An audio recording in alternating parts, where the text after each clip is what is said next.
Hello, my name is Jamie and today I'm doing a book review on The Little Riders by Margaretha Shemin, illustrated by Peter Spear. Please subscribe to this channel for more book reviews like this. I really liked this book. It surprised me how much I liked this book. This is another one that I read because we never got to it in my kids' curriculum, and I loved it. I love this book. It is short. It is only 76 pages, and it has pictures. So this little girl, her parents love her very much. Her father is a sailor, and he's away a lot, and he wanted to take her mother sailing. So they took Joanna, there she is, they took Joanna to Holland to stay with her grandparents while they went on a boat trip. And while she was there, the Nazis occupied Holland.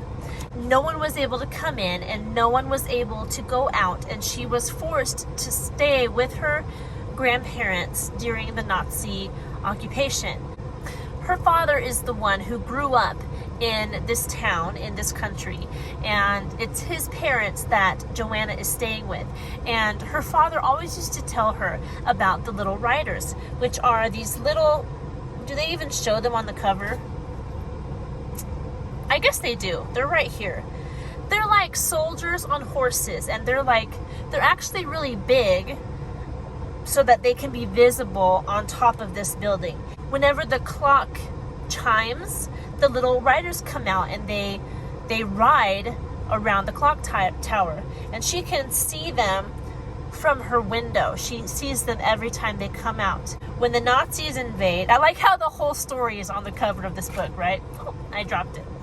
So when the Nazis invade, after a certain amount of time, they forbid the Little Riders to come out and ride anymore.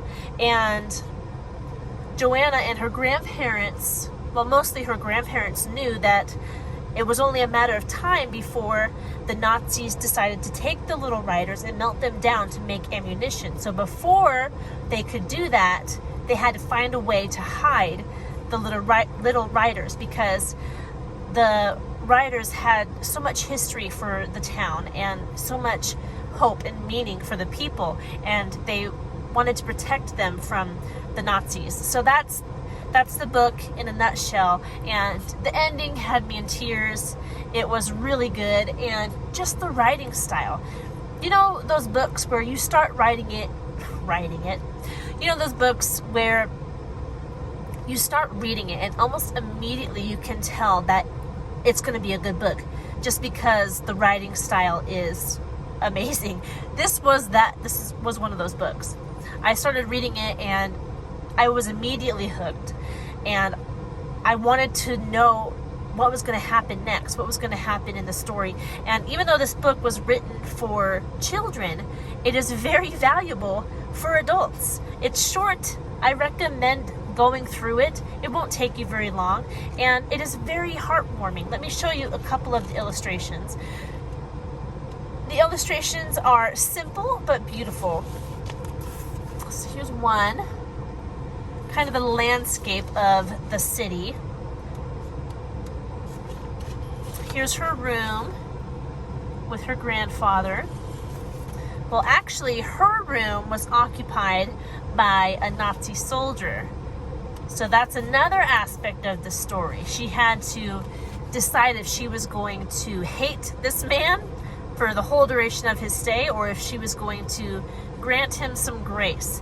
And again, it just added a deeper element to what was being talked about, and I thought it was very valuable. All the people listening or watching The Little Riders, look at that one. So they're very simple illustrations, but they help tell the story, and they're good. They're good illustrations. The back of this book says 9 and up.